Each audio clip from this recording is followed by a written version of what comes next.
Fala galera, meu nome é Gilberto Melo e esse é o nosso curso Estudos de Umbanda. Hoje eu quero introduzir nosso quarto módulo para vocês, o módulo Crenças da Umbanda. E nessa primeira aula introdutória eu já quero começar dizendo para vocês que a Umbanda ela é muito diversa. Nós viemos conversando isso já desde as primeiras aulas, mostrando que há uma diversidade muito grande no culto de Umbanda. E isso vai acontecer também no processo de crenças. Tanto que eu vou buscar me ater nesse módulo às crenças que são comuns aos terreiros, como a crença nos orixás, o contato com o espírito, com espíritos, né? A questão da mediunidade, que são pontos de convergência de todos os terreiros. Porém, cada terreiro vai ter suas particularidades, tanto da cultura local em que ele está inserido. Então, por exemplo, os terreiros de Umbanda na Bahia são diferentes dos terreiros de Umbanda do Rio. E mesmo dentro de uma mesma cidade, os terreiros eles vão ter diferenças de um para o outro, associado ali à ancestralidade do pai de santo e da egrégora que é composto aquela casa. Então, por exemplo, um terreiro onde, além de babalaô, além de pai de santo, a pessoa também foi iniciada, por exemplo, na magia natural, vai ter uma visão diferente de um terreiro onde o pai de santo foi raspado também no candomblé.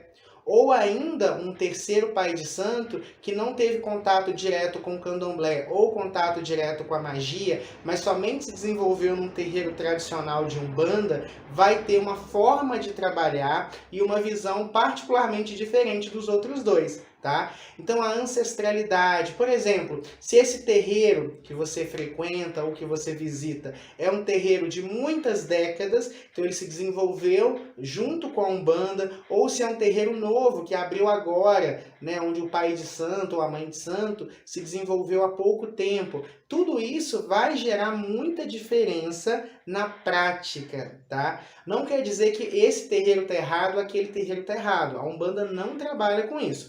Todo espírito que se propuser a caridade será bem acolhido pela Umbanda. Então, se a intenção do sacerdote, se a intenção do pai de santo é boa, se ele tem essa missão sacerdotal, os espíritos que o acompanham vão o assessorar. Então, essa diferença é normal e ela sempre existiu. Vamos pegar, por exemplo, as outras religiões mais dominantes. O catolicismo. Quando você pega, por exemplo, a igreja ortodoxa e a igreja católica romana, há muitos pontos de diferença. Existem pontos em comum? Sim, mas existem pontos de diferenças. Quando você pega, por exemplo, o movimento protestante, as igrejas evangélicas, cada denominação, batista, Assembleia de Deus, quadrangular, todas essas igrejas elas têm pontos em comuns, mas elas vão ter pontos de convergência. Isso, obviamente, não seria diferente no terreiro, tá? Então, cada terreiro vai ter suas particularidades que devem ser respeitadas, né? Que devem ser compreendidas e não julgadas. Ninguém está aqui para ser o inquisidor de Aruanda, tá, pessoal? Isso é muito importante. É claro que a gente também tem que entender que existem muitos processos que não são tão adequados, né? Mas não é a forma, não é porque, por exemplo, tem terreiros que as pombagiras podem dançar, que as pombagiras podem, por exemplo, vestir roupas chamativas, coloridas. Em outros terreiros, o médium, quando recebe a pombagira, precisa manter ali o mesmo padrão do branco. Não quer dizer que aquele que permite a roupa colorida ou que permite a roupa branca, que um é melhor do que o outro, tá? É só a forma de trabalhar. E os espíritos vão responder, vão se adequar a isso de maneira tranquila. Geralmente quem cria problema são os médiums, tá? Porque os espíritos, eles são desprovidos de ego, são seres de luz. E eles vão trabalhar na mais perfeita ordem para que o trabalho seja executado, tá? Então vocês têm que entender que mesmo quando se fala de crenças, não há uma unanimidade, né? Não é uma coisa formal, não existe uma Bíblia da Umbanda, tá? É importante que vocês entendam isso. Mas são justamente as nossas similaridades que fazem com que a Umbanda seja uma religião, né? Umbanda, uma banda só, um lado só, todos juntos, né? Conjunto de leis divinas. Então, por mais diverso que seja, os pontos em comuns é o que nos conecta, é o que faz com que todos os umbandistas sejam irmãos, tá? E nesse módulo nós vamos falar um pouquinho sobre essas crenças, sobre esses processos, tá? Lembrando que essas crenças são crenças que a Umbanda absorveu das religiões da qual ela bebeu a fonte. Então, muito das crenças vocês vão encontrar também dentro do kardecismo, dentro da pagelância indígena, dentro do cristianismo, tá? Então, a Umbanda é uma religião que, como a gente viu, ela sofreu influências diretas de outras religiões pretéritas a elas. Então, muito das crenças, obviamente, são retiradas desse povo. Além disso, crenças que se desenvolveram junto com a Umbanda. Porque a religião, de modo geral, ela é mutável, né? Todas as religiões o são, principalmente a Umbanda, que é uma religião que recebe muitas entradas. Como assim entradas?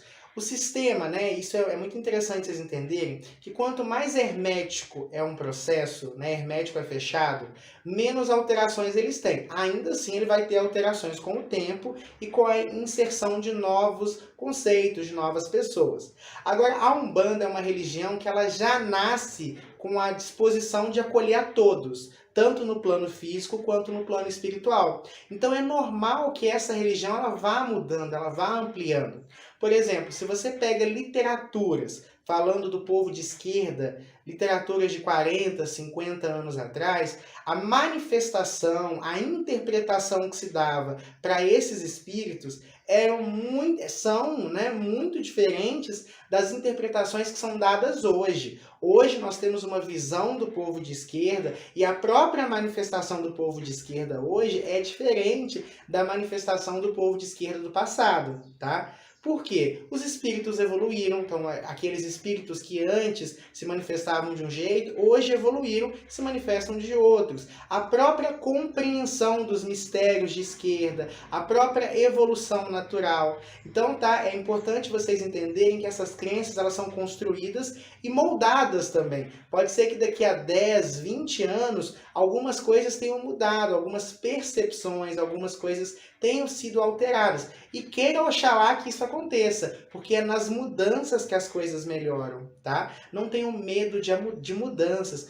Exu, né, o orixá da transformação, é ele que permite com que tudo aconteça. E sem Exu não se faz nada. E quando Exu está presente, a mudança naturalmente acontece. Então, como Exu está presente na Umbanda, a Umbanda naturalmente vai evoluir. Sempre, obviamente, para o positivo, sempre, obviamente, para esse processo de melhora, tá? É importante que vocês aí que estão me acompanhando tenham essa percepção. Então, a partir de agora, nós vamos estudar as crenças da Umbanda. Algumas coisas que muitas, obviamente, são de senso comum, mas que a gente tem que frisar, já que o objetivo do nosso curso é montar um estudo amplo, completo do que é a Umbanda, tá bom?